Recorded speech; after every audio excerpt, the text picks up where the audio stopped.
أعوذ بالله من الشيطان الرجيم. بسم الله الرحمن الرحيم. أحييكم بتحية الإسلام. السلام عليكم ورحمة الله وبركاته.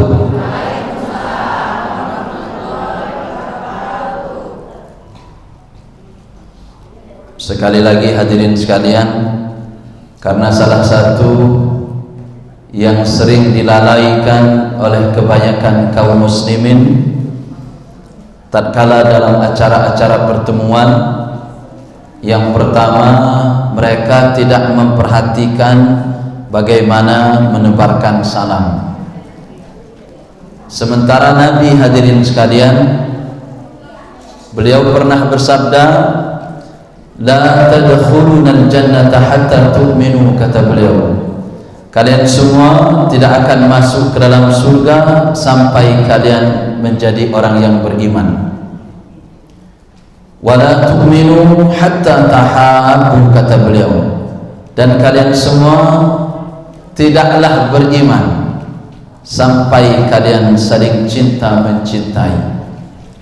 Berarti kalau masih ada yang ribut-ribut, masih ada yang suka berantem-berantem gara-gara hutang, ya kan, gara-gara kredit, gara-gara macam-macam, la tadkhulunal jannata hatta tu'minu wa la tu'minu hatta tahabbu. Kalian semua belum beriman, kata Nabi, tidak dikatakan beriman, hatta tahabbu, sampai kalian saling cinta mencintai. Awala adullukum ala syai'in idza fa'altumuhu tahabbtum, kata beliau, inginkah aku tunjukkan suatu perbuatan yang mampu menimbulkan rasa kasih sayang di antara kalian, kata beliau, yaitu afsus salam bainakum, tebarkan salam di antara kalian. Maka hadirin sekalian, kalau ada orang yang mengucapkan salam kepada kita, wajib hukumnya untuk menjawabnya. Itu yang pertama, yang ternyata banyak dilalaikan oleh kaum muslimin. Ternyata dari salam saja, kata Nabi, itu satu faedahnya, mampu menimbulkan rasa kasih sayang di antara kita. Yang kedua, mampu memasukkan kita ke dalam surganya Allah Subhanahu wa ta'ala. Mana dalilnya bahwa dengan salam ternyata mampu memasukkan kita ke dalam surganya Allah Subhanahu wa ta'ala? Sebelumnya mohon maaf ibu-ibu sekalian, saya ini kurang sehat sebenarnya. Agenda untuk zuhur nanti saya ingin cancel, tapi ternyata ibu-ibunya nggak mau. Di sini saya mungkin ada urat kejepit, kelamaan duduk dari Malang 1 minggu sampai Bandung, sampai Bandar Lampung jam 12 tadi malam. Bangun tidur loh, nyit di sini, Bu. Jadi kalau saya nanti agak merunduk-runduk kesakitan, berarti sedang kambuh. Ya, saya belum urut. Insya Allah nanti sore urut. Ini agak kurang enak badan. Mana dalilnya? Kalau kata Nabi, salah satu salam itu mampu memasukkan kita ke dalam surganya Allah Subhanahu wa ta'ala. Afsus salam, kata Nabi, tebarkan salam. Maka sekarang hadirin sekalian, salah satu untuk menumbuhkan rasa ukhuwah Islamiyah kita, menumbuhkan rasa persaudaraan di antara kita, tatkala bertemu dengan saudara kita siapapun dia, ila man arafta wa man lam ta'rif, kepada siapapun yang engkau kenal dan kepada siapapun yang engkau tidak kenal, ucapkan salam terhadap mereka. Dan ini ternyata hadirin sekalian pesan Nabi yang sudah beliau sampaikan 1440 tahun yang lalu kurang lebih. Beliau mengatakan afsus salam, kata beliau, tebarkan salam. Wa at'imut ta'am, beri makan, kata beliau, rajin memberi makan kepada siapapun, terutama kepada fakir miskin, terutama kepada kaum du'afa. Wasilul arham, kata beliau, dan sambung silaturahim. Maka orang-orang yang malas menyambung silaturahim, sebenarnya dia tidak mau memasuki surga yang sudah disediakan oleh Allah Subhanahu wa ta'ala. wassallu bil laili wan nasu niyam, kata beliau, dan sholalah kalian di waktu malam tatkala kebanyakan manusia sedang tertidur. Rajin mengucapkan salam, rajin memberi makan, rajin bersilaturahim, rajin dia sholat malam. Kalau sudah mampu melakukan 4 ini, maka Nabi menjamin tadkhulunal jannata bisalam, kata Nabi, kalian akan masuk ke dalam surga penuh dengan keselamatan. Ibu-ibu, dari 4 ini mana yang sudah dilakukan? Jawab salam. Wong saya salam tadi masih banyak yang ngobrol, giliran saya kasih tadi baru mikir. Watimut ta'am, sudah rajin belum memberi makan? Siapa yang beri makan? Kalau suami nggak terhitung di sini. Beri makan suami. Salah satu orang-orang yang masuk ke dalam neraka Saqar.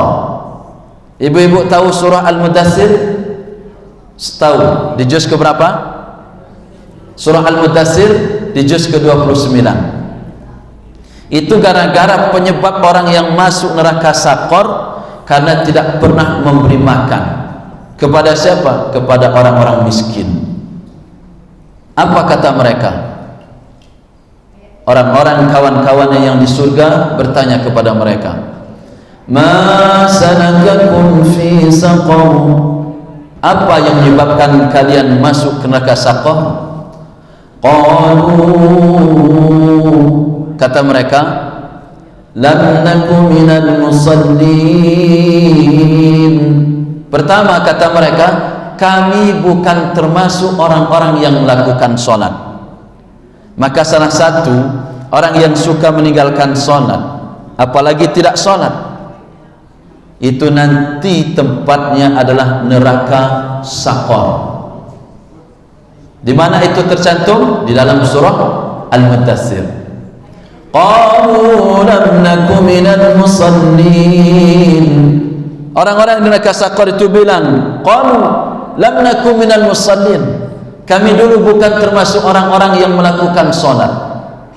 Wa lam naku nut'imul miskin, kami juga bukan termasuk orang-orang yang memberi makan kepada orang-orang miskin. Wa kunna nakhudu ma'al khaidin, dan dulu kami termasuk orang-orang yang duduk dulu kemudian membicarakan kebatilan, membicarakan keburukan, membicarakan maksiat, membicarakan hal-hal yang mungkin mengumpat, mengejek dan lain sebagainya. Itu orang-orang penyebabnya mereka dimasukkan Allah ke dalam neraka Saqar. Nah, maka hadirin sekalian dimuliakan oleh Allah Subhanahu wa taala, dari hadis tadi, wa atimut ta'am, kata beliau, sudahkah kita memberi makan? Wallahu a'lam bissawab. Wasilul arham, sudahkah kita rajin menyambung silaturahim? Wassallu bil laili wan nasu niyam. Kalaupun tidak di antara 4 ini hadirin sekalian, minimal ada salah satu yang sering dan dawam kita lakukan. Apa itu yang paling mudah?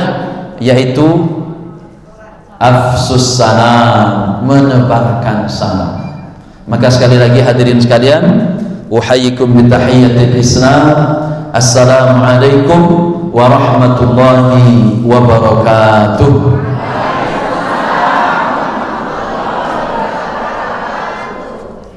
Ya, ibu-ibunya jawab semua, bapak-bapaknya yang diam.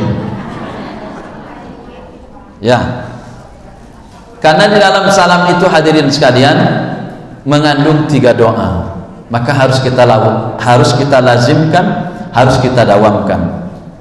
Doa yang pertama doa keselamatan, assalamualaikum. Doa yang kedua doa rahmat, wa rahmatullah. Doa yang ketiga doa keberkahan, wa barakatuh. Makasih Pak. 1, mendoakan saudara kita keselamatan, selamat dunia, selamat akhirat. Maka kalau kita saling mendoakan itu hadirin sekalian, wajar kalau Nabi mengatakan tadkhulunal jannata bisalam, kalian semua akan masuk ke dalam surga penuh dengan keselamatan. Assalamualaikum ibu-ibu semuanya, saya mendoakan semoga keselamatan ibu-ibu, selamat dunia, selamat akhirat. Amin. Maka wajib kalau ada orang yang berdoa, didoakan kembali. Kemudian yang kedua apa? Warahmatullah, kasih sayangnya Allah. Kalau orang sudah dikasih sayangi Allah, kira-kira masuk surga atau neraka? Surga. Wabarakatuh, kita doakan hidupnya agar penuh dengan keberkahan. Kalau orang sudah hidupnya berkah, hadirin sekalian, kira-kira penuh dengan kebaikan atau keburukan? Pasti kebaikan. Nah, maka wajar kalau ternyata salam ini, hadirin sekalian, merupakan salah satu kunci-kunci dari berbagai kunci masuk ke dalam surga. Yang kedua, hadirin sekalian, saya sering menasihatkan juga ini. Apa yang kedua? Karena yang kedua, agar kita, hadirin sekalian, senantiasa dikuatkan dan benar-benar menjadi umat Nabi Muhammad sallallahu alaihi wasallam. Maka jangan lupa yang kedua, ternyata kebanyakan kaum muslimin kalau dalam suatu forum itu mereka lupa mengucapkan salam dan solawat kepada Nabi Muhammad sallallahu alaihi wasallam. Kenapa, hadirin sekalian? Karena salah satu orang yang didoakan celaka oleh malaikat Jibril, diaminkan oleh Nabi Muhammad sallallahu alaihi wasallam, adalah orang yang tatkala mendengar nama Nabi Muhammad disebutkan, dia tidak mengirimkan salam dan solawat kepada Nabi Muhammad sallallahu alaihi wasallam. Ingin jadi umat Nabi Muhammad? Maka salah satunya, hadirin sekalian, tatkala disebutkan nama Nabi Muhammad, maka sebutkan minimal sallallahu alaihi wasallam atau Allahumma salli wa sallim alaihi. Man shalla alayya salatan wahidatan, kata Nabi, siapa yang bersolawat kepadaku satu kali saja dia bersolawat, maka sallallahu alaihi ashran, Allah mengirimkan solawat kepada orang tersebut. Berapa banyaknya? Ashran, sebanyak 10 kali. Maka hadirin sekalian, beruntunglah jika menjawab salam, kemudian yang kedua mengucapkan salam dan salawat kepada Nabi Muhammad sallallahu alaihi wasallam, karena Allah akan mengirimkan salawat kepada orang tersebut sebanyak 10 kali. Nah, hadirin muliakan oleh Allah Subhanahu wa taala, alhamdulillah, asbahna wa asbahal mulku lillahi walhamdulillahi la syarika lah, la ilaha illa huwa wa ilaihin nusyur. Asbahna ala fitratil Islam wa kalimatil ikhlas wa ala dini nabina Muhammadin sallallahu alaihi wasallam wa ala millati abina Ibrahim hanifa wa ma kana minal musyrikin. Nah, hadirin muliakan oleh Allah Subhanahu wa taala,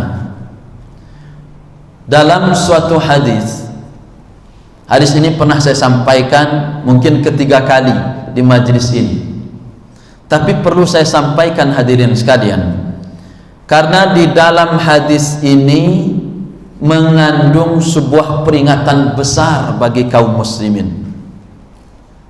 Dan apabila kita menjaga ini semua, hadirin sekalian, ternyata itu salah satu cara kita menjaga ukhuwah Islamiyah kita.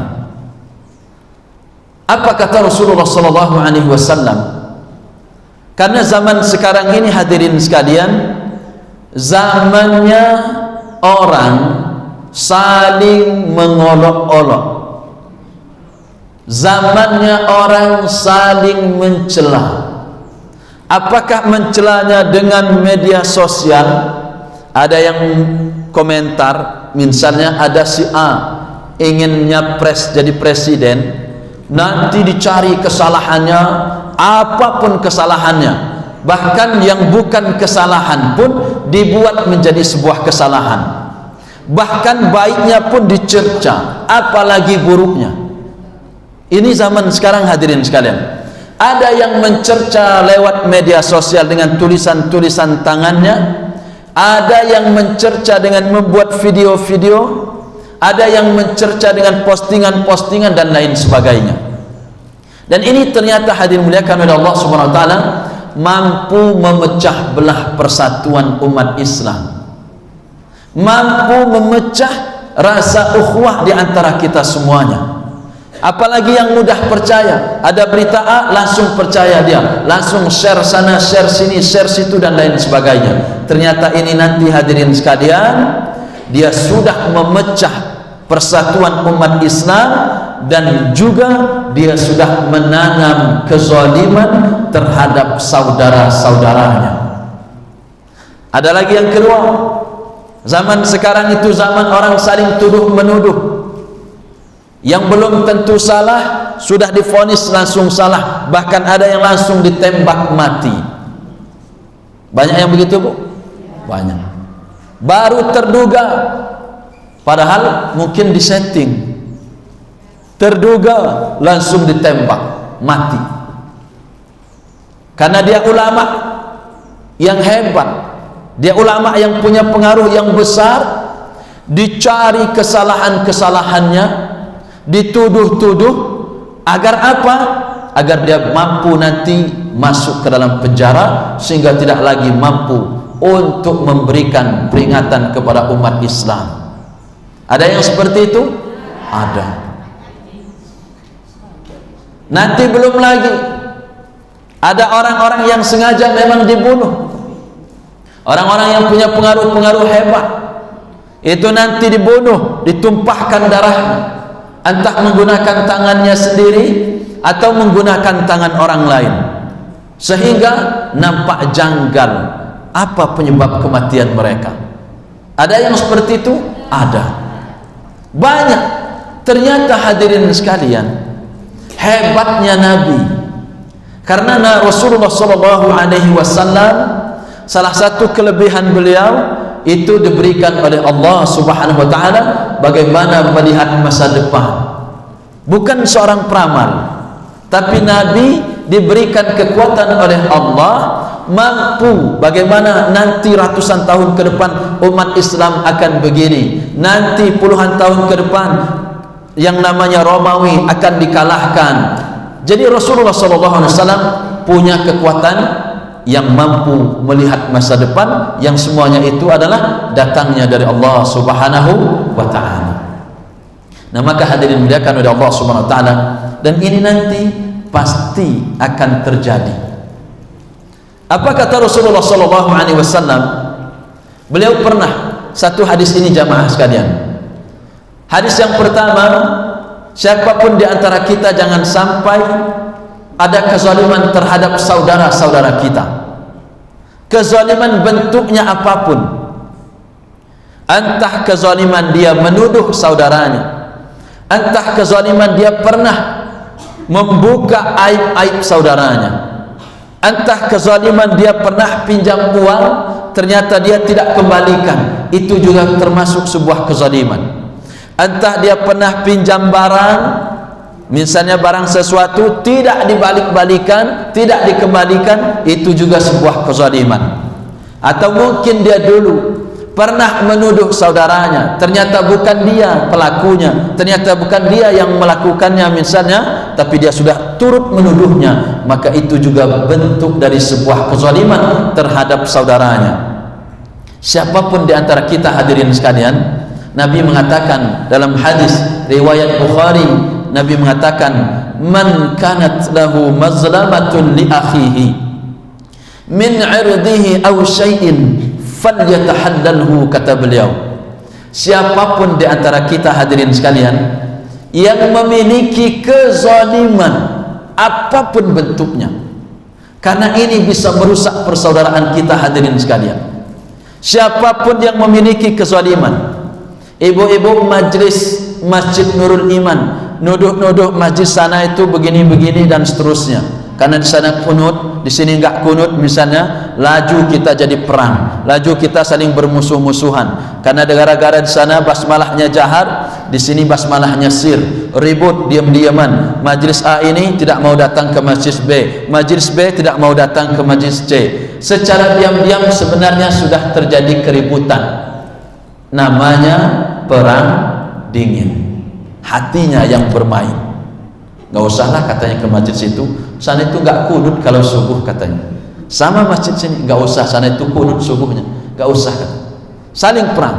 Hati-hati hadirin sekalian, masuk nanti ke dalam orang-orang yang saling bertikai. Wa akhawani mutasarimani, salah satu orang yang sholatnya tidak terangkat di atas kepalanya walaupun satu jengkal, itu adalah seseorang, dua orang yang bersaudara, kemudian mereka saling bertikai, entah bertikai karena harta, entah bertikai karena ilmu, entah bertikai karena jabatan, entah bertikai karena kedudukan. Wallahu a'lam bishawab. Yang jelas kalau mereka saling bertikai, itu akan menyebabkan la turfa'u salatuhum fawqa ru'usihim shibran, tidak terangkat solatnya walaupun satu jengkal di atas kepalanya. Na'udzubillah min dzalik. Nah, suatu hari hadirin sekalian, Rasulullah sallallahu alaihi wasallam pernah bersabda. Apa kata beliau? Dalam hadis yang tadi hadirin sekalian saya katakan, man kanat lahu mazlamatun, siapapun di antara kita yang memiliki kezaliman terhadap saudaranya, anaknya zalim terhadap anaknya, ibunya zalim terhadap anaknya, juga itu merupakan kezaliman. Begitupun anak zalim terhadap ayah, zalim terhadap ibu, zalim terhadap saudara, adik kakak dan lain sebagainya. Man kanat lahu mazlamatun, siapapun di antara kalian yang memiliki kezaliman li akhihi min 'irdihi aw syai'in, terhadap saudaranya, baik menyangkut kehormatannya atau menyangkut sesuatu yang lain. Apa maksudnya menyangkut kehormatan itu hadirin sekalian? Tadi kita nuduh-nuduh, berburuk sangka tapi tidak ada bukti, saling tuduh menuduh dan lain sebagainya. Maka hati-hati ini hadirin sekalian. Apalagi aibnya sudah kita tebarkan kemana-mana, ternyata bukan dia, ternyata itu adalah hoax dan lain sebagainya, maka kita akan terancam dengan hadis ini. Siapapun, kata Nabi, yang memiliki kezaliman terhadap saudaranya dari kehormatannya atau sesuatu apapun yang lain, falyatahallalhu, kata beliau, hendaklah meminta maaf sekarang ini sebelum nanti tidak berguna dirham dan dinar, kata Nabi. Sebelum nanti datang hari pengadilan, sebelum datang nanti hari yaumul hisab, yang mana kita tidak mampu lagi untuk kembali ke dunia, tapi nanti adalah final akhirnya. Maka sebelum hari kiamat datang hadirin sekalian, sebelum kematian menjemput kita semua, siapapun di antara kita yang memiliki kezaliman terhadap saudaranya, hendaklah memohon maaf, kata Nabi. Karena nanti hadirin sekalian, apabila kezaliman kita tidak kita selesaikan di dunia ini, maka orang-orang yang pernah kita zalimi nanti itu akan dihadapkan di hadapan kita, kemudian kebaikan-kebaikan yang kita miliki akan diberikan kepada orang-orang yang pernah kita zalimi. Orang yang enggak pernah bayar hutang misalnya dulu, sampai mati sengaja dia enggak bayar-bayar, nanti akan dihadapkan Allah. Allah lah nanti hadirin sekalian yang paling adil, hakim yang paling adil di dalam menyidang manusia. Siapa dia?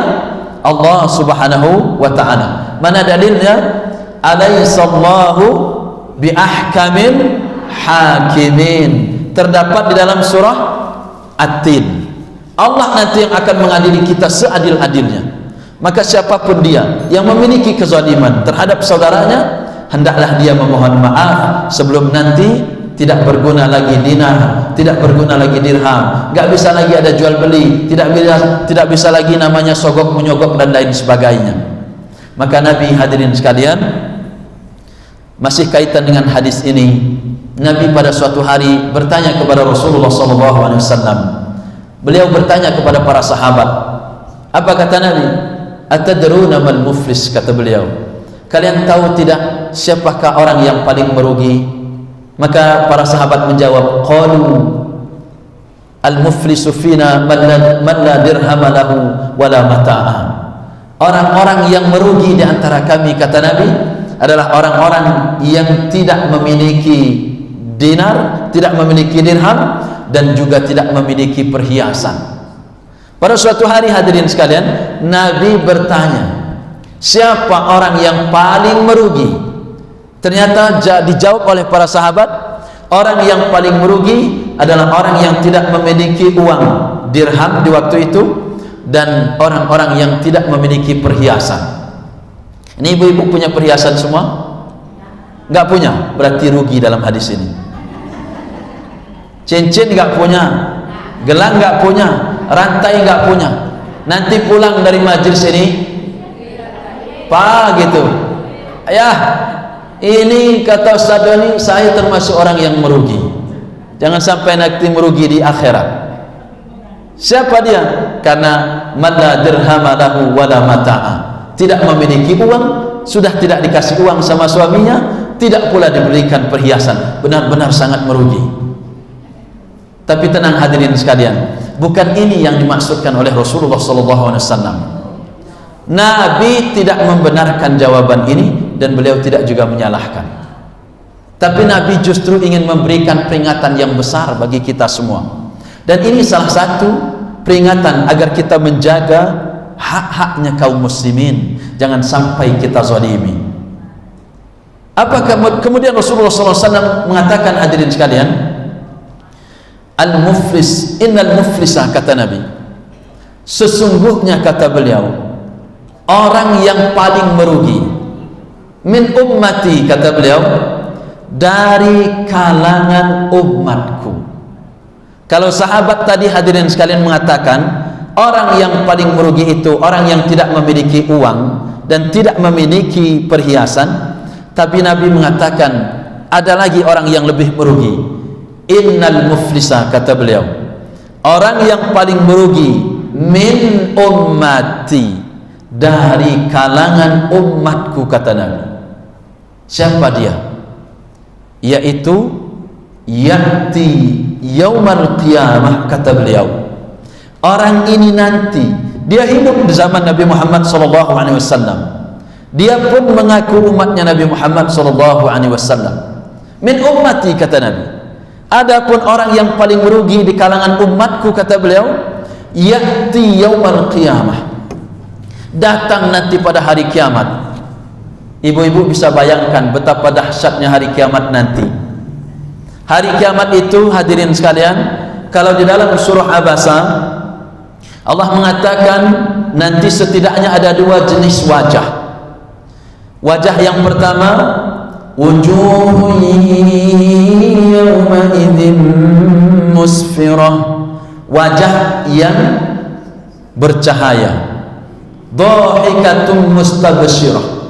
Moga-moga kita semua yang rajin ikut kajian ini hadirin sekalian termasuk wujuhun yawma idzin musfirah dhahikatun mustabsyirah. Nanti di hari kiamat wajah kita berseri-seri, wajah kita riang gembira, dhahikatun mustabsyirah. Meskipun waktu di dunia dia sudah ompong sebelum meninggal dunia, meskipun dulu mungkin hitam wajahnya, meskipun mungkin jidatnya gede dan lain sebagainya, tapi kalau dia nanti masuk ke dalam surga, dia nanti bagian dari ashabul yamin, orang golongan kanan, maka nanti dia akan mendapatkan disinari oleh Allah wajahnya, wujuhu yawma idzin musfirah, wajahnya bercahaya berseri-seri, dhahikatun mustabsyirah, riang gembira, dia tertawa riang gembira. Itu pertama. Tapi nanti juga ada hadirin sekalian, wa wujuhu yawma idzin 'alaiha ghabarah tarhaquha qatarah.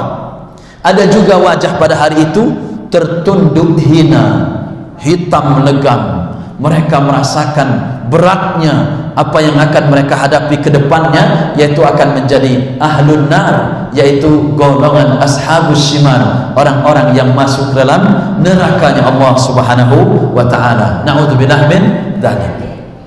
Matahari hadirin muliakan oleh Allah Subhanahu wa taala diturunkan di atas kepala kita, jaraknya 1 mil di atas kepala kita, maka nanti ada yang berkeringat sampai mata kakinya, berkeringat sampai dengkulnya, sampai bahunya, sampai lehernya, bahkan ada yang tenggelam dengan keringatnya, tergantung amalnya masing-masing.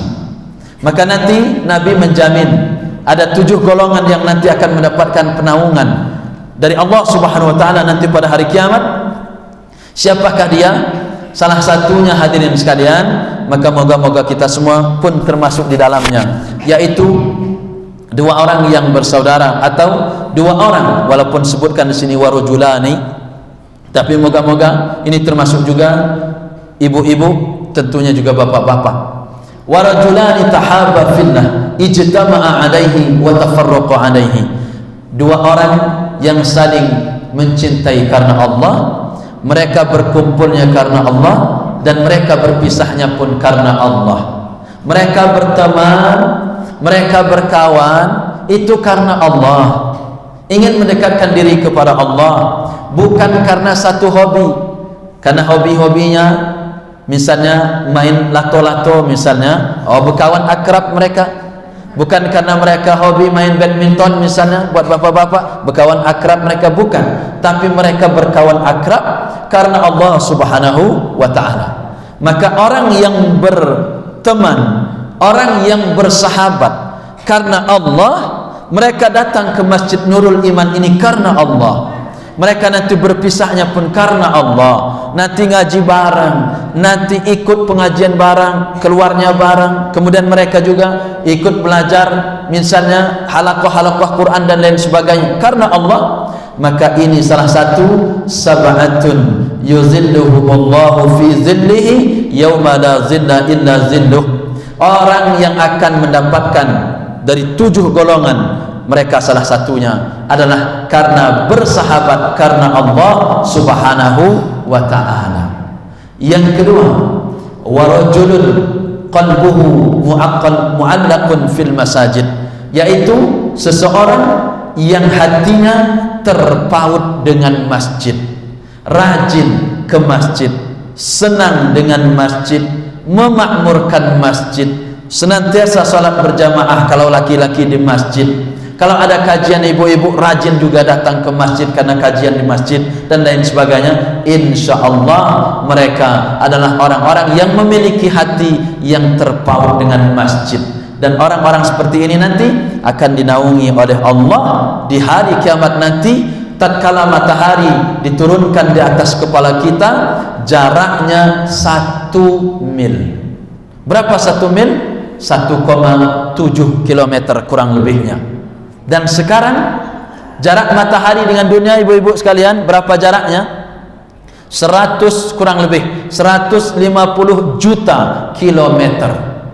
Ibu-ibu buka jilbab ke loteng 2, lantai 2, buka coba jilbabnya, jemuran dari pagi musim kemarau sampai sore, insya Allah pingsan. Itu baru 1 hari. Jarak matahari dengan kita sekarang 150 juta kilometer. Bayangkan di padang mahsyar Allah turunkan di atas kepala kita, berapa jaraknya? 1 mil. Berapa 1 mil? 1,7 kilometer kurang lebihnya. Bayangkan panasnya di hari itu. Maka ambil ibu-ibu sekalian, salah satu yang mampu menaungi kita semuanya, salah satunya bersahabat karena Allah Subhanahu wa ta'ala. Nah, kata Nabi, ada nanti innal muflisa min ummati, kata beliau, adapun orang-orang yang merugi dari kalangan umatku nanti, kata beliau, ya'ti yaumal qiyamah, dia datang pada hari kiamat nanti bisolatin, nanti dia datang di hari kiamat di hadapan Allah dengan membawa pahala-pahala salatnya. Apakah dia pahala salat fardunya, pahala salat wajibnya, atau pahala-pahala salat sunnah? Dia punya banyak, bahkan wasiyamin. Dia juga membawa pahala-pahala puasanya. Apakah puasa wajibnya, juga puasa sunnahnya. Wa zakatin, dia juga nanti di hadapan Allah di padang mahsyar itu membawa pahala-pahala zakatnya, sedekahnya dan lain sebagainya. Tapi kata Nabi, wa ya'ti qad syatama hadza, tapi karena kezaliman terhadap saudaranya tadi, dia tidak menjaga ukhuwah Islamiyahnya, tidak menjaga martabat saudaranya, akhirnya waktu di dunia dulu dia tidak sadar. Wa ya'ti, kata Nabi, qad syatama hadza, tapi dia juga dengan membawa pahala salat, membawa pahala puasa, membawa pahala zakat, sedekah, tapi juga dia berbarengan membawa dosa-dosa syatamnya, yaitu dosa-dosa mencelanya. Mulutnya dulu waktu di dunia suka mencela, mulutnya dulu di dunia suka menghibah, suka mengumpat, termasuk umpatan hadirin sekalian. Ibu-ibu yang latah itu baru tergelincir sekali ngomong, mohon maaf, ada kalimat babi yang keluar. Nanti sebentar-sebentar ada mohon maaf, ada anjing yang keluar. Mohon maaf, ada kampret yang keluar, dan lain sebagainya. Itu merupakan bentuk umpatan atau celaan, mencela. Makanan enggak enak sedikit dicela. Ibu-ibu yang salah jilbab antara gamis dengan jilbabnya dicela. Ada orang yang salah sedikit diribahin, dijelek-jelekin. Maka percuma nanti pahala-pahala salatnya itu akan diberikan kepada orang-orang yang selama ini pernah dia ejek, yang selama ini pernah dia hina, yang selama ini pernah dia cela, yang selama ini pernah dia gunjing, pernah dia buka aib-aibnya, pernah dia tebarkan aib-aibnya.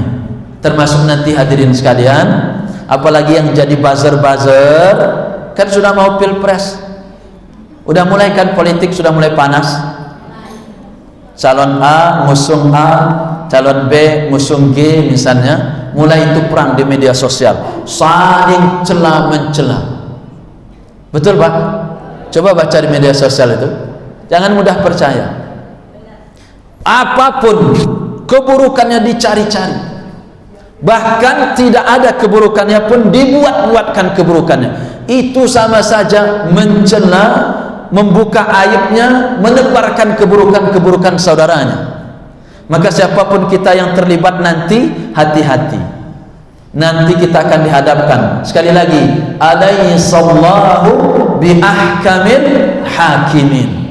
Siapapun yang pernah berbuat zalim, apakah yang dizalimi itu merasa atau tidak, tapi kalau kita posisinya menzalimi, itu nanti akan dihadapkan di hadapan Allah Subhanahu wa taala. Apa kata Nabi?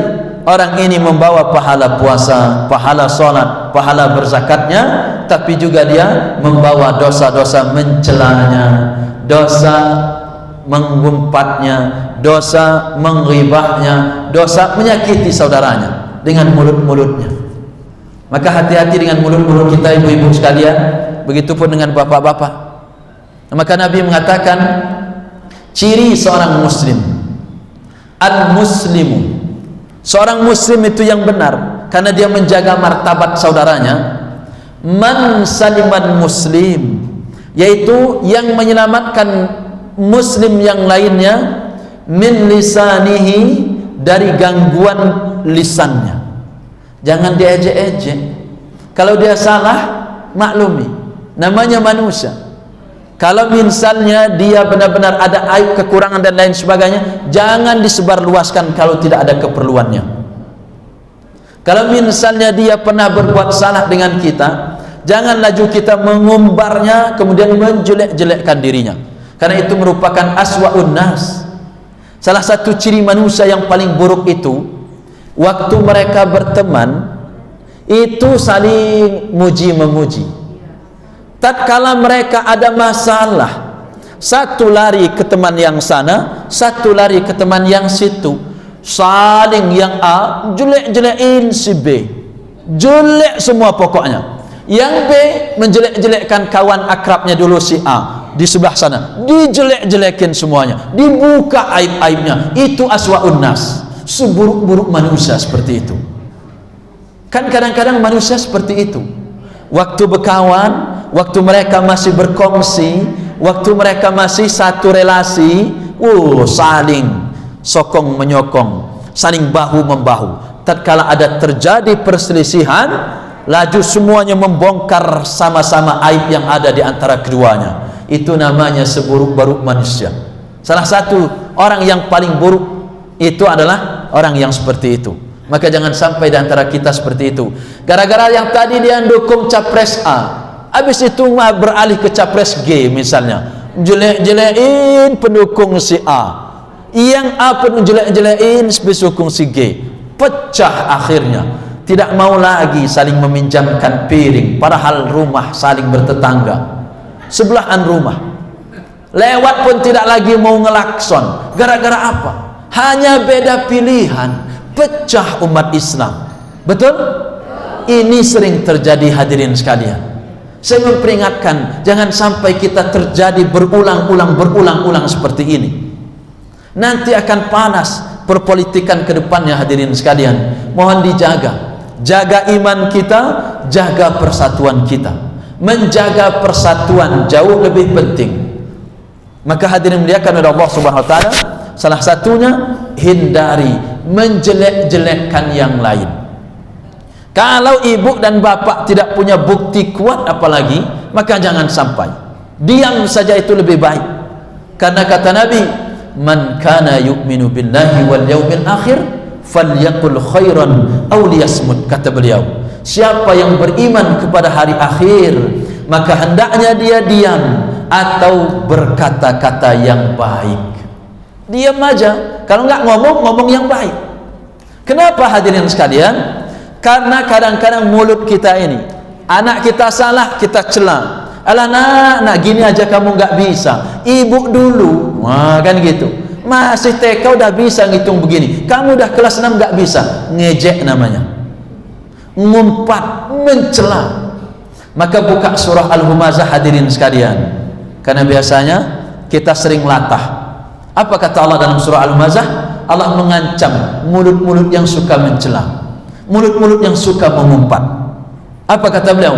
Wailul likulli humazatin lumazah. Celakalah kata Allah setiap pengumpat lagi pencela. Nah, maka hadirin yang dimuliakan oleh Allah Subhanahu wa taala, ternyata orang-orang yang kita cela nanti akan di hadapan kita, nanti di hadapan Allah. Orang-orang yang suka kita umpat, orang-orang yang suka kita buka aibnya akan dihadapkan di hadapan kita, di hadapan Allah Subhanahu wa taala untuk diadili. Maka nanti orang ini hadirin sekalian, ya'ti yaumal qiyamah qad syatama hadha, dia sudah dosa mengumpat, menggonjing, menghina, mengejek saudaranya. Kemudian apa kata Nabi? Wa qadhafa hadha, dia nuduh-nuduh. Entah nuduh-nuduh istrinya selingkuh padahal enggak ada bukti, nuduh suaminya selingkuh juga enggak ada bukti, hanya perasaan saja. Hati-hati, ini namanya qadzaf. Atau bisa nuduh-nuduh orang lain, saudara kita ini, wah ini khawarij, ini apa segala macam dicela, ini Ustaz Doni sesat, ini Ustaz Doni aliran gini dan lain sebagainya. Nggak ada bukti, padahal hanya karena kedengkian. Ustaz Doni itu jangan diikuti kajiannya, dia itu orangnya keras, Wahabi, wah kan gitu, biar jamaahnya lari semua. Dituduh-tuduh kan banyak, bahkan level kiai, level ustadz pun saling menuduh ustadz yang lainnya. Ustadz Abdul Somad katanya ustadz ahli syubhat. Oh, dibilang gitu sama yang satunya.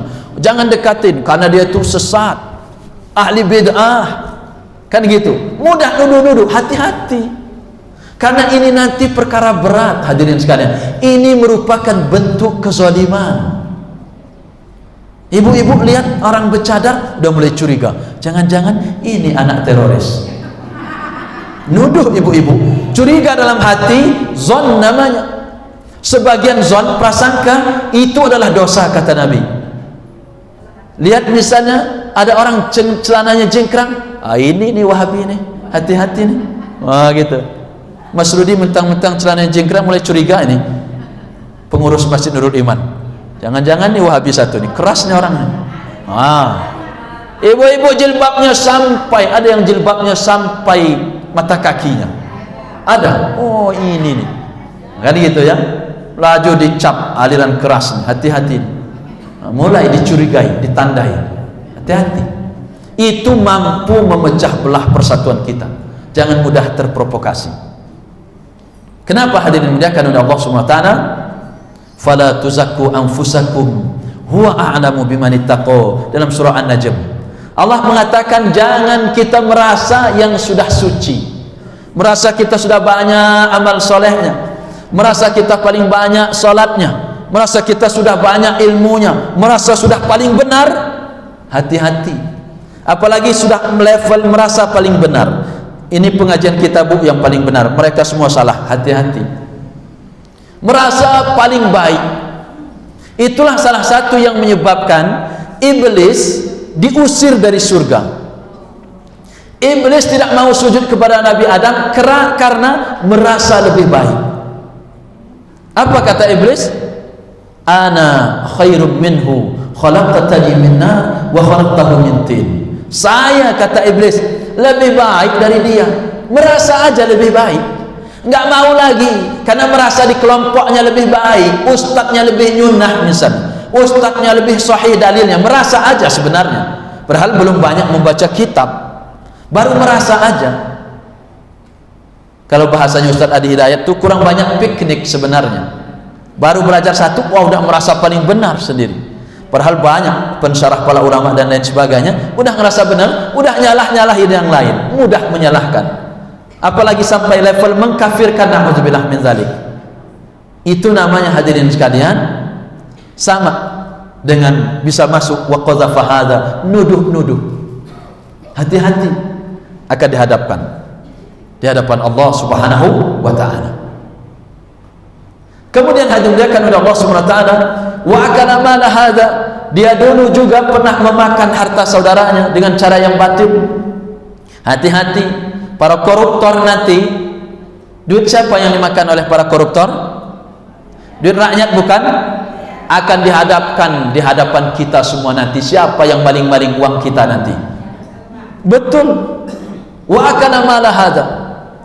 Termasuk ibu-ibu, misalnya pernah ngakal-ngakal, pedagang misalnya, yang kualitas A dibilang kualitas super misalnya, kualitas B dibilang ini kualitas asli dan lain sebagainya, karena itu merupakan cara yang batil, ngakalin orang. Termasuk sekarang banyak penipuan online, pinjaman online, itu memakan harta orang lain dengan cara yang batil. Termasuk hadirin muliakan oleh Allah Subhanahu wa taala, numpuk-numpuk uang kemudian dijadikan untuk berjudi dan lain sebagainya dengan cara yang batil. Itu pun nanti hadirin sekalian akan dihadapkan di hadapan Allah. Orang-orang yang pernah selama ini kita zalimi, itu akan ditampakkan oleh Allah Subhanahu wa taala di depan kita. Wa safaka dama hadza, kata Nabi, orang-orang yang pernah menumpahkan darah saudaranya, itu akan dihadapkan juga. Kemudian berikutnya, wa daraba hadza, kata Nabi, orang-orang yang pernah memukul saudaranya, pernah mungkin berantem, pernah mungkin cekcok dan lain sebagainya sehingga terjadi baku hantam dan lain sebagainya. Kalau mereka tidak saling meminta maaf, nanti akan dihadapkan di hadapan Allah Subhanahu wa taala. Maka kata Nabi, orang kalau sudah berbuat zalim, dia dulu pernah nuduh, dia pernah memakan harta saudaranya dengan cara yang batil, dia juga pernah mengejek-ejek, pernah mencelanya, menggunjingnya dan lain sebagainya, tapi dia tidak memohon maaf.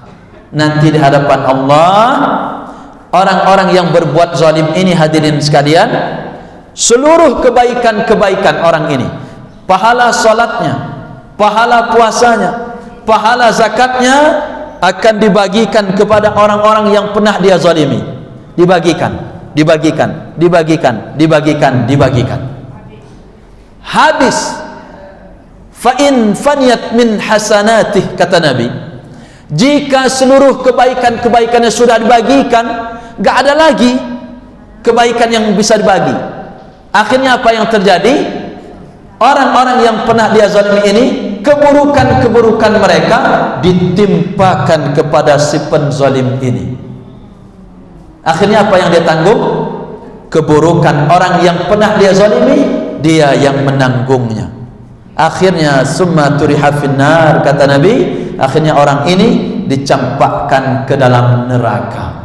Salah satunya hadirin sekalian, itu penyebabnya karena tidak menjaga martabat saudaranya, dengan cara mencela, menggunjingnya, mengejeknya, menuduh-nuduhnya, memukulnya dan lain sebagainya. Nah, maka hadirin sekalian, jangan sampai ini terjadi kepada kita. Berhati-hatilah untuk di dalam bermuamalah kita, khawatir nanti kita di hadapan Allah ternyata kebaikan-kebaikan kita diberikan kepada orang-orang yang pernah kita zalimi, sehingga habis kebaikan kita, akhirnya keburukan orang itu ditimpakan kepada kita. Na'udzubillah min dzalik. Wallahu a'lam bishawab. Hadirin sekalian, semoga menjadi pelajaran bagi kita semuanya. Dan Mas Rudi, kita ada tanya jawab ya? 2 orang saja. Oke, dipersilahkan hadirin sekalian sebelum kita tutup majlis kajian duha kita. Wallahu a'lam bishawab. Silakan ibu-ibu, ada pertanyaan? Oke, Ibu silakan.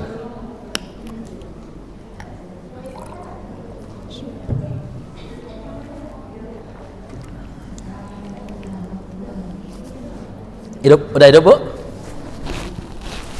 Sampai jam berapa biasa Mas Rudi? Jam 9. Oh ya pas berarti.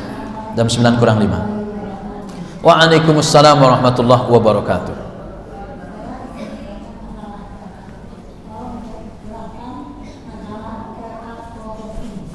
Ya, gimana Bu? Zakat? Zakat profesi, oke. Waalaikumsalam warahmatullahi wabarakatuh. Oke, satu. Yang kedua, silakan. Banyak ini Mas Rudi. Ibu satu, kemudian belakang satu, 3. Bapak-bapaknya ada? Nggak ada. Oke, ibu-ibu nggak apa-apa, 3 lah ya. Biar ada semuanya.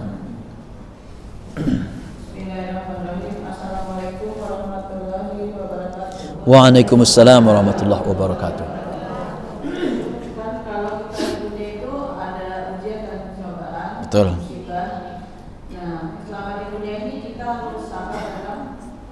Ustaz, mungkin dari doa-doa kita dari sini lapaskan dengan itu. Makasih Ustaz.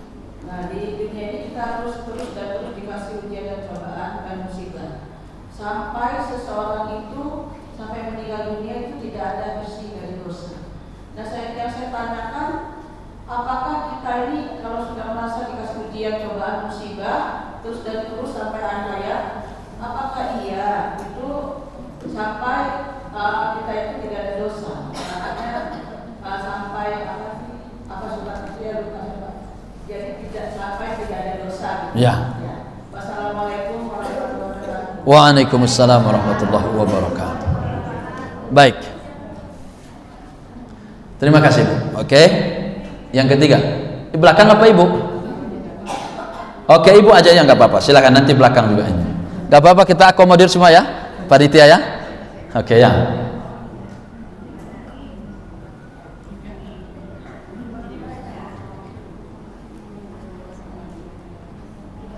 Ibu nggak apa-apa, nanti pas ini. Waalaikumsalam warahmatullahi wabarakatuh. Ya.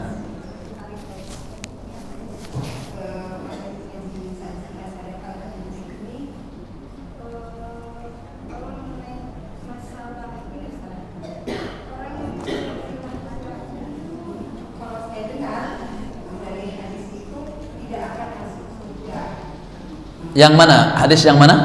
Kalau misalnya kita memutuskan silaturahmi, itu salah satunya itu hukumnya itu kita tidak akan masuk surga. Berkaitan dengan yang dizalimi, yang difitnah.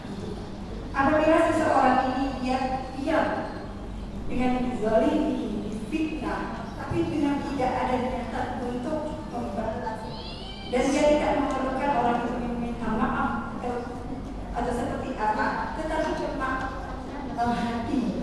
Memaafkannya dalam hati. Nah, kaitannya dengan memutuskan silaturahmi, apakah orang tersebut yang mendiam, dia menghindari orang tersebut dengan kepedihan hati, itu termasuk dengan kategori Memutus. silaturahmi. Dia menghindari karena untuk menghilangkan kepedihan itu. Jadi apa namanya? Yang kalau Ustaz katakan tadi, hukuman terhadap orang yang zalim. Ya. Dan kali ini saya bertanyakan itu apa hukum orang yang diam mencari orang tersebut tanpa mengharapkan orang itu minta maaf dan dia tetap mendoakan Allah. Ya, tetapi di dalam hatinya sudah dia maafkan kan begitu ya. Tapi dia tetap meminta supaya orang yang zalim itu berubah. Oh ya. Dia berubah. Oke ya. Soalnya kalau misalnya yang terkait orang zalim ini banyak hukumnya ya. Yang ini orang yang zalim. Ya. Termasuk kategori orang yang memutuskan silaturahmi. Siap. Assalamualaikum warahmatullahi wabarakatuh. Waalaikumsalam warahmatullahi wabarakatuh. Baik.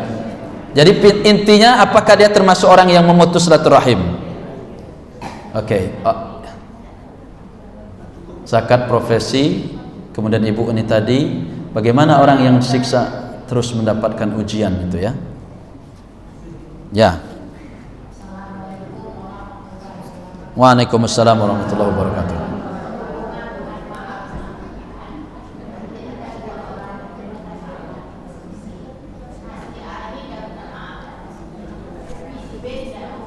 Oke. Bagaimana hukumnya? Ini orang mau minta maaf tapi gak dimaafkan.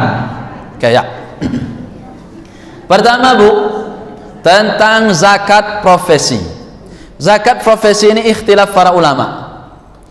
Zakat profesi itu untuk orang-orang yang punya gaji. Termasuk yang mencetuskan ini adalah Syekh Yusuf Al-Qardawi.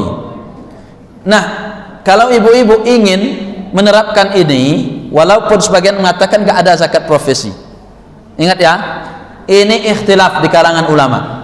Tapi ibu pingin, saya nampaknya karena ini gaji sudah banyak, pinginlah di setiap gaji saya itu dizakatkan. Tidak apa-apa. Caranya gimana? Dihitung saja. Yang namanya zakat ada namanya haul, ada namanya nisab. Ada namanya haul. Itu mencapai 1 tahun. Ada namanya nisab, itu kadarnya. Berapa kurang lebihnya kadarnya? Kadarnya 85 gram emas. Berarti kalau gaji ibu setahun itu sudah sama dengan 85 gram emas, berapa jadinya? Sekarang emas itu 1 gram 1 juta. Berarti kalau ibu-ibu gaji setahun itu mencapai 85 juta, itu bisa dikeluarkan zakatnya 2,5%. Oke? Begitu. Tapi kalau belum, nggak usah. Gaji guru udah mencapai belum? Gaji dia cuma 2 juta per bulan. 2 kali 12 berapa? Baru 24 juta. Tenang aja, sedekah aja. Tapi kalau sudah 5 juta, udah keluar belum? 12 kali 5 belum. Yang udah mulai kena itu berapa kira-kira sampai 85 jutaan setahun? Iya, luar biasa ternyata ya, guru-guru kita ini gajinya masih sangat rendah sebenarnya, padahal mereka menservis, membenarkan mental manusia, tapi gajinya kecil. Maka saya kurang setuju, mesti digedekan gaji dosen dan guru itu. Amin ya. Yang paling kencang aminnya berarti guru ya. Dosen guru mesti harus digedekan. Masa gaji katakanlah paling gede 4 juta, 12 kali 4 48, nggak nyampe 50 juta. Gaji yang cuman ngoceh-ngoceh di sana itu, iya kan? Yang kalau ngantor tuh cuman 1 bulan sekali, kadang-kadang itu gajinya 50 juta sebulan. Ini guru 50 juta setahun aja nggak nyampe. Ya gimana? Sedekah saja kalau mau menerapkan zakat ini. Ya, nggak apa-apa ibu, sedekah saja. Infakkan saja. Wa anfiqu mimma razaqnakum min qabli ayati ahadakumul maut. Itu bagus. Infakkan. Oke? Itu satu. Bisa ya? Oke. Kedua, ibu tadi nanya, kalau kita diuji lagi agar tidak ada dosa waktu meninggal dunia, itu pemahaman yang perlu diluruskan. Mungkin meminimalisir dosa, mungkin iya. Kalau kita tidak punya dosa itu nggak mungkin. Tapi kalau dosanya sedikit, bisa jadi. Nah, dengan ujian itu Allah ingin mengangkat derajatnya, menghapuskan dosa-dosanya, sehingga waktu meninggal dunia dosanya tinggal sedikit. Faman ya'mal misqala dzarratin khairan yarah wa man ya'mal misqala dzarratin syarran yarah. Di ayat lain, fa amma man saqulat mawazinuhu fa huwa fi 'ishatin radiyah wa amma man khaffat mawazinuhu fa ummuhu hawiyah. Yang berat timbangan kebaikan, ridha Allah. Tapi yang berat timbangan keburukan, nanti kemana? Fa ummuhu hawiyah, neraka hawiyah. Bisa jadi dengan ujian itu Allah ingin meminimalisir keburukannya, memberatkan kebaikannya. Kayak begitu Bu ya. Yang ketiga, orang ini berbuat zalim, Dia menghindari orang itu karena dia sebenarnya ingin orang ini berubah, tapi sebenarnya dia sudah memaafkan kezaliman orang ini, ya kan? Cuma didiamin. Sebenarnya kurang bagus, hadirin sekalian, karena Nabi menganjurkan kepada kita, kalau kita habis berantem, habis bertikai, minimal itu maksimal 3 hari nggak teguran itu. Minimal berapa? 3 hari. Setelah itu siapa yang duluan negur, siapa yang duluan mengucapkan salam sama orang yang bertikai dengannya, itulah yang lebih mulia, itulah yang lebih baik. Dia negur duluan. Udah 3 hari datang, Bu, saya mohon maaf, nggak enak kita ini satu RT, masa saling lihat nanti nggak teguran, maka saya mohon maaf atas kesalahan saya, Bu. Udah hari ketiga. Itu yang lebih baik, yang meminta maaf duluan. Bagaimana kasus ini orang? Dia mendiamkannya, tapi sebenarnya dia sudah memaafkan. Perkara sudah memaafkan itu bagus. Ada orang berbuat zalim, misalnya sama saya diamin, tapi saya sudah memaafin dia. Itu bagus. Karena di dalam surah Ali Imran ayat 134 itu salah satu ciri orang yang bertakwa itu apa kata Allah? Alladzina yunfiquna fis sarra'i wad dharra wal kadhimina al-ghaiz wal 'afina 'anil nas. Memaafkan kesalahan orang lain. Ini orang hebat. Memaafkan kesalahan, walaupun dia tidak memohon maaf, tapi dia sudah memaafkannya dalam hati, bagus. Tapi kesalahan dia mendiamkannya itu. Mesti harus dia peringatkan, ditegur tapi diingatkan. Itu mestinya. Apakah dia termasuk orang yang memutus silaturahim karena mendiamkannya? Bisa jadi. Maka memaafkannya udah bagus, tapi dia memutus silaturahim, nggak mau bertegur sapa. Itu yang keliru. Mesti ibu harus perbaiki itu. Memaafkannya sudah benar. Kalau ibu memaafkannya dengan ikhlas, maka ibu mesti harus mau menegur orang itu. Kalau enggak, berarti belum ikhlas pemaafannya, belum masuk wal 'afina 'anil nas. Wal 'afina 'anil nas, memaafkan kesalahan orang itu dengan ikhlas, walaupun orang tersebut tidak mohon maaf. Itu salah satu ciri jiwa yang takwa. Oke? Kemudian yang terakhir, ibu tadi bertanya apa, Bu, tadi? Dua orang ini berselisih. Satunya sudah berusaha untuk memohon maaf. Katakan ibu A dengan ibu B. Ibu A ini sudah memohon maaf kepada ibu B, tapi ibu B-nya tidak mau memaafkan orang ini. Bagaimana? Yang benar, ibu yang sudah memohon maaf itu sudah langkah yang benar. Adapun orang yang tidak mau memaafkannya ini, maka kesalahan ada di dalam dirinya. Nah, maka hadirin sekalian, orang bertakwa itu orang yang mau memaafkan, bukan hanya memohon maaf. Kalau memohon maaf gampang, tapi bisakah ibu memaafkan kesalahan orang? Itu perkara yang berat. Loh, ibu pernah dihutangin 2 juta, nggak dibayar-bayar, mampu nggak ibu maafkan orang itu? Mampu, bagus berarti ibu. Ini banyak dipikirin sampai dia mau sekarang, masih diingat terus, nggak bertegur sapa lagi dia. Kan begitu. Ini perkara yang sulit. Maka Allah memasukkan ciri orang yang bertakwa itu, dia memaafkan kesalahan orang lain. Kalau dia tidak mau memaafkan, berarti belum masuk dalam garis-garis ketakwaan seperti yang diberikan oleh Allah Subhanahu wa ta'ala. Nah, begitu, Bu. Wallahu a'lam bishawab. Masih ada, Mas?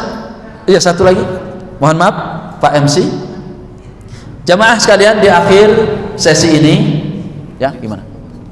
Di akhir sesi ini ada saudara kita yang memohon kepada kita semua agar kita doakan Ibu Rosni binti Sadin. Betul ya, Bu?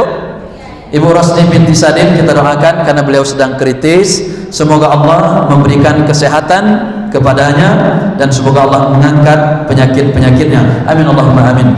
Ila hadhihi al-Fatihah. A'udzu billahi minasy syaithanir rajim.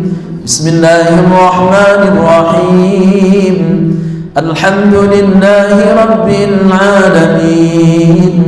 Ar-Rahmanir Rahim. Maliki yaumiddin. Iyyaka na'budu wa iyyaka nasta'in. Ihdinas siratal mustaqim. Siratal ladzina an'amta 'alaihim ghairil maghdubi 'alaihim waladdallin. Amin.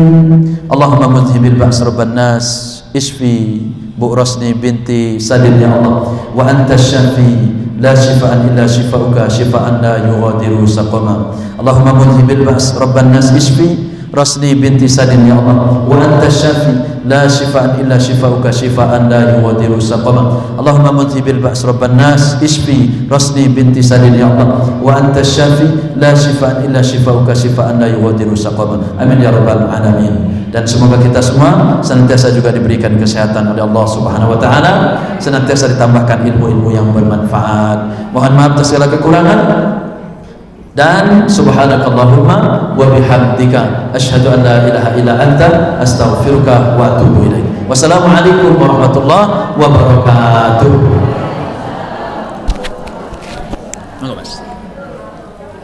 Baik, alhamdulillah Ustaz, jazakallahu khairan atas kajiannya. Semoga dari sini yang menuntut ilmu diberi limpahan berkah, rahmat oleh Allah Subhanahu wa taala, dan ilmunya kita terapkan, bukan hanya mendengarkan juga tapi kita mengamalkannya juga. Bagaimana dengan sabda Nabi sallallahu alaihi wasallam yang baru menuntut ilmu, kata Nabi sallallahu